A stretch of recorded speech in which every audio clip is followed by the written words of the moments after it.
Biya kamal na me da la non simen mudeo kan wari ala content re rol ke Ethiopia ka gambella te ga jom chalat gwasem goro no de lariye cha garma se gwasem no te mi to ka gambella ko le la dar shal ga me tarpam ka kan ne de content la jidwar la ber shenya nyak ka report cha no gwasem wache jojo gwano iken shi ka gwache ne shi gwach no kan ne de kon la ber either gwanigan gabala tali or whoever mutar door tong mi awa take liam chito no ka jawra na chalat man kola lat gwas me ngai kona gwano de mite ka reg mi chito la ja goro ne dial bunale la lero no please goro jen o yen jigam be al shiab jal bi report bi aja kam ne dial ala jala arga no gor kon de no ran gang munar gang aje gor kon bu kon abu kon ka lero no na ci jel na ti rodian katin kona to ko samta mire muke to ga dan bina bet lo sha gurno bina ba raje mo ba jilin la to ga no don dai ti ba de ga no to ba so na me gor jeno de yan lin kalo no please ka gambella gor jeno bi adon tit na me a time we ka new year anyok bi angaj bono ne pin teka ni shanga pai waro ka gambella tun wala kana tuok ti bej rami mo mejel jena tarpam we ga gambella jena ya gambella wi tarpam gor jeno jin brod bi jal bi dil jarga tur bil mutiji kuma teketin kana don mi tur bil mo kwa scout ji kuma ko ri ngwan ke me chang wa ka konin pai won la ja goro na abu na la ler mu tekere mu ti tuok deno run bire go tuok charabu abnar kulo bel ke jagano ay kame ay kana lar ka jano chalariye mi chaye jogo no tegere to ga gambela ngade je nono so rena gor kon de kon wede kon kala lar ku gambela ko in case mi te mi ci tok gor jone dial bi ga biden ma dile chunka okay a ci ko mi jaga ne mala ngol kana limpin mi cha do la ba ko dia je mo jega ko were to na je na ci tok mi te re mi ci tok la jel kana long la ka me jel kel ki kem ka la jel dit to don ki ande wo brod yut bang mutot be jina ngati gwa wite na ngeje ri teten anyo gre re ka gambella mi ci anga no tere mi ci to goro je bono yen bi ajel kun ba ka ti ba even where especially tila la ka where parties night parties na re konti la wo ka ngade ka club ni ka weather yen go no bi achar to ga tana bela jen buwe ne ka kalam ne bar wo kan ngar tana to mi kan ne pin la beje rumi cha ina garun min warbu bu ka nyala e chara da ne ga ber ka jano a jen jira mu dana la problem amu yile la kan ite mo na ka yeni chang all the time ni yile kudi yana amu kudi diro ne men go da nan ti tin were gutin ne mat ko kim ro dian da mo kon dial makatuna go da nan wete gutin mu alel dor barona yaga mo chagwa okay yak nima chala yak dim logo na kun bi kana ko koken ba ile ona gurun birek balo to too much beje yalla ba jalla gwado danan chim chala ro chim mal chagwa mitu mal te di en jal but when there's no peace che goro no bi atedi bi jal me changa te report chalat report mo chala no te gane te doro ne te doro no ka gadber to chicken ka nek doro chal ka me imakot chigana netin chikon dialling anyo ken lak per kana ka dor shalke te dor shalke terminate ka gambela terminate mo bone chigana u barten no shuru dialati awone ka jab min te ka gambela mitere mi to la gurna bunale laler tiran dia je lora bang bi jale ji lora bang ngi jeno trikaten when there's issues chi guro bijal gur kon baro dana aware about gambela miri mo to goten bu kone kon jogono yen chwajal ko rig me jaten chwajal ko ne me ba to ko jirun banale la wiya mitere mi to ko je gangaro do dor dan titen taya kan yulan ko nyula jala shenda non chwa rig chwa ya gura anyo ne kon la mutka kwan kan ne kon la wonger ke dut ke tong gurje en wo biarudun na tidba ne ne chwa berti kan rabol ken tele am pelken ajin yong ajira mutidi they don't care about you mi kana je pekan ko chine were ne kan vertical organization mi chala do kan la kan were anak ba ne to ba ko pay akan mo ken ka you ne ko ne kan mi char no anak ne cha yam ne jere ka takin ke cha ne je akan do mi kan ne ka jemo ram mo waja were kan why o kan chicken kon wer lokan kon de no kon bero de kon chinga ka ci bari kon ci ka kon no mu ku ko ran ber ka jemo ram ku ro ji cho chu mu ku ro ran ka ji why do you have to do that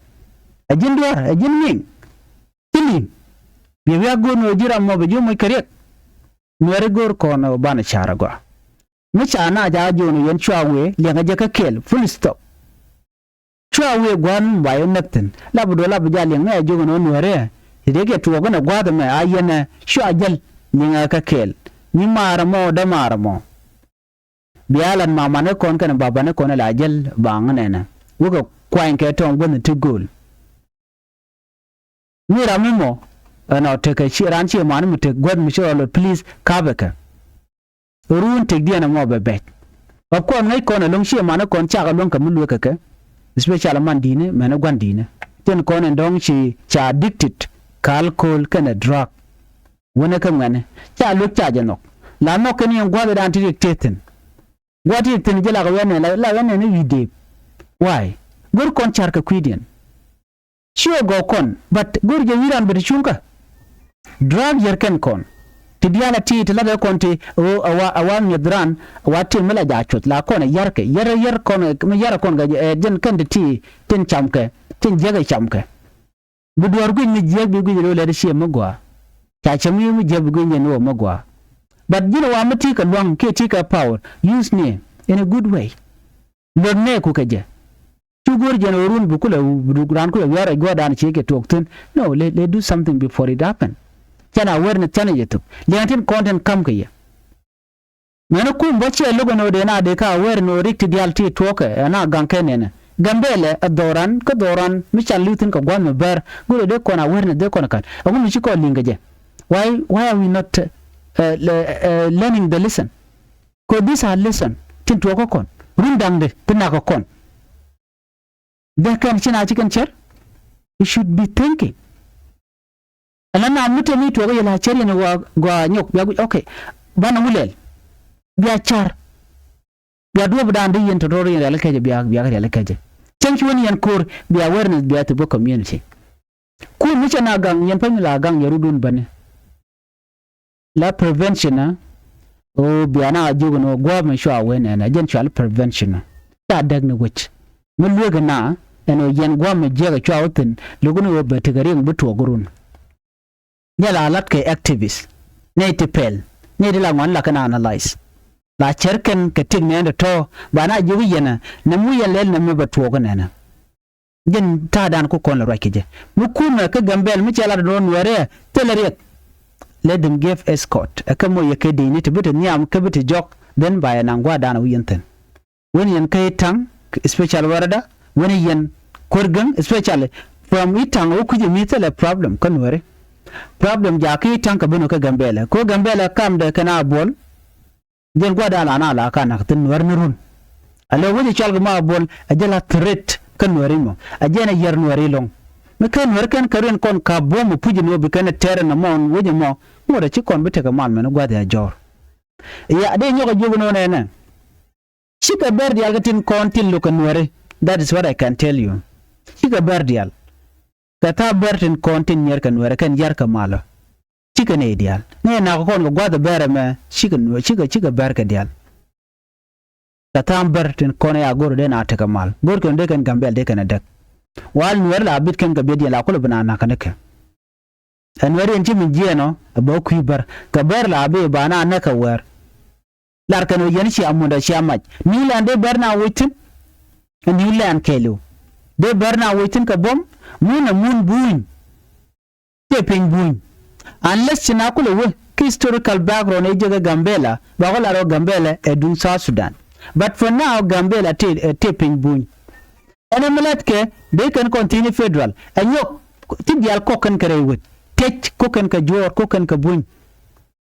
ene dwor wayna lese goto ko tin ci go ku jenda na tin wala ante tin ku ni warna ma men wara tin ci go ku yer kan dial tele mer mu ku tele bar mu ku jodien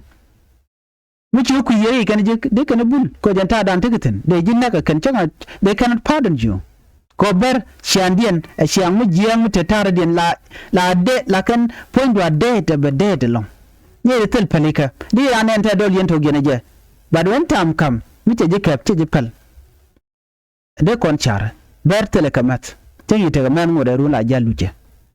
okay adi yanam nemes corpus van which take some dark place some corner there which ejectin de julu by any mean mite gwam de julu keje enen wer kurudian la dwala ko konyal no te ran cherana luje de kwini dong me ram yong kwang dong cherana ju dong je ran luje but in reality go Nuer people they fear God. They really fear God. But this natural katibar they don't fear. They fear nothing. So you know they conchar more than decades. Run well, jero, jendok, jenwan. Tell a peace. Kam Nuer kana ber. Na ka Nuer ni chiang. Na ka ngam ka bad ni taram palka. So my message to you jena. Go to kon ka December. Pai wera wo kon ka Christmas. Go kon ka New Year. Go jeno. And around there de la careful ka gambella. Especially role Ethiopia nere jalda domne yen jal kondi yen gatit lam ya jelle gwa dan ngeje no to kum deten chwa jelle ke wa ba so janda na gorde nywa kon kelke ku gambela